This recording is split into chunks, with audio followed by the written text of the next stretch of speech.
Welcome to Real English Voices. I'm Tom, and it's wonderful to be here with you. And I'm Ria. Hello, everyone. Tom, you seem particularly, a bit reflective today. What's on your mind? I was just thinking about a situation, Ria, something that happens to all of us, but we dread it. That feeling when you are in a conversation and you blank. Oh, no. Don't say it. Yep, you forget the person's name.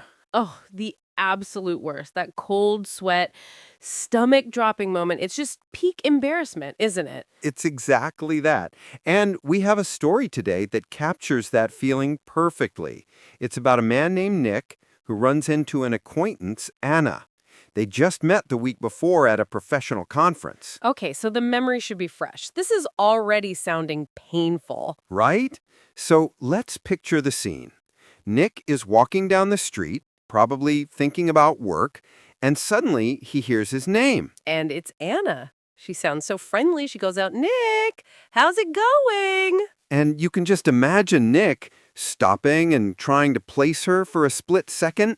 He replies, "Oh, hey, what are you doing in this neighborhood? Do you live around here?" He's trying to be casual, trying to bide time, a classic move. Exactly.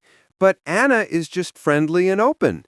She says, "Actually, my office is right around the corner. It was so great to meet you last week at the conference. I really enjoyed our conversation about foreign investment." Oh, she remembers details. This is getting worse for Nick. She remembers the specific conversation they had. She does. And Nick, to his credit, tries to play along. He says, yeah, it was really interesting.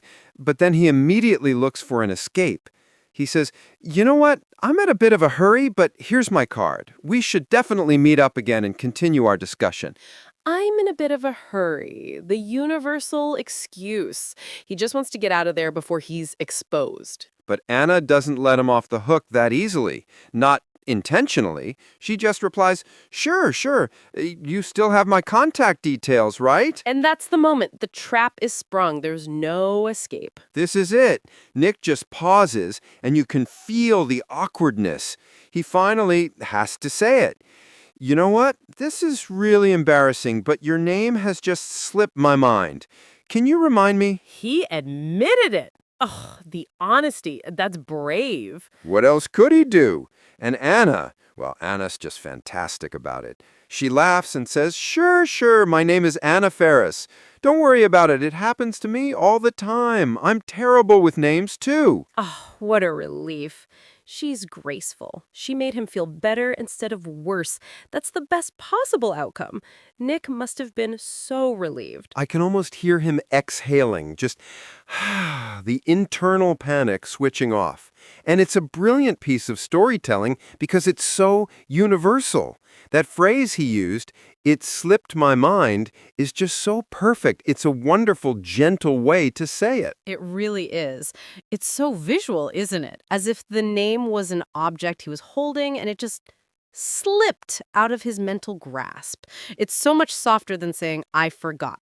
I forgot feels like a failure, like a deliberate dropping. That's a great way to put it. "I forgot" feels blunt, almost like a choice. But "it slipped my mind" implies it's an accident. It's involuntary, like the name just got away from you, which is exactly how it feels in that moment of panic. It's that awful sinking feeling where you're rummaging around in your brain. You know the information is in there. The filing cabinet is right there, but the drawer is stuck. You can't pull it open. And Nick was trying so hard to avoid that. I thought it was fascinating to listen to his attempt to escape. That line, "You know what? I'm in a bit of a hurry." Oh, the classic "in a bit of a hurry." It's such a staple of polite, everyday English. It's not rude. It's not abrupt like saying, I have to go right now. It's a softened exit. Exactly. It gives a reason, but it's vague. It just means I'm moving quickly, I have a destination, I don't have time for a long, leisurely chat. I probably say that 5 times a week. "Sorry, can't talk. I'm in a bit of a hurry." It's an essential bit of social lubricant. And he was so close to getting away with it. He even offered his card. He was managing the exit strategy perfectly until, and I hit him with the follow-up question. You still have my contact details, right? Oh, the tension. And that phrase, contact details, is another great bit of professional language. It really is. It sounds so much more formal and complete than just my number. Your contact details, that's the whole package. It's your name, your title, your phone number, your email address, your office, all the information on your business card. It's the collection of ways someone can get in touch with you. So when she asked if he had her contact details, she was really asking, do you have my card? Do you remember who I am? Do you have a way to continue this professional connection we started? And the answer to all of the above was no, which is what he finally had to admit. But I also loved the language Anna used before the disaster. What part? When he asks, "Do you live around here?" she says, "Actually, my office is right around the corner." There's a subtle but important difference there. You're right. Around here is a great common phrase. It's wonderfully vague. Is there a good coffee shop around here? That just means close by, in this general vicinity, within walking distance. But right around the corner is so much more specific. It implies it's just on the next street. You could almost throw a stone and hit it. It's immediate. It paints a much clearer picture. It makes the world feel smaller, like, oh, we work so close to each other. We're in the same little neighborhood. Which probably made Nick feel even worse for a second, thinking, oh, great, I'm going to be bumping into her all the time, and I just completely blanked on her name. But her reaction saved everything. That one line, I'm terrible with names too. That's the key. That is the moment the entire embarrassing situation just deflates. She shared his vulnerability. I'm terrible with. It's such a human bonding phrase. We all use it. We do. I say it all the time. I'm genuinely, completely terrible with directions. I use a map to get to my local supermarket. It's that bad. And I'm terrible with numbers. Genuinely, don't ask me to split a dinner bill. My brain just shuts down. It's not my strength. I'm also terrible with faces, which is an awful admission. People will come up to me and I'll have a whole conversation, smiling and nodding, with no idea who I'm talking to. Oh, that's a dangerous game. It's awful. So when Anna said she was terrible with names, she was giving him a gift. She was saying, you're not a bad person, you're not rude, you're not dismissive, you're just human like me. It's the best way to handle that. It's instant grace. And it just makes me think, I know we're laughing at Nick, but I have a story that is so much worse. Oh, really? Worse than forgetting a new business acquaintance? Tom, it was at my own cousin's wedding, and it was one of her bridesmaids who I had met at the bridal shower. I had spent an evening with her, and here we are at the reception. She comes up to me, all smiles, "Rhea, hi!" and just gone. A complete and total blink. What did you do? You didn't call her bridesmaid, did you?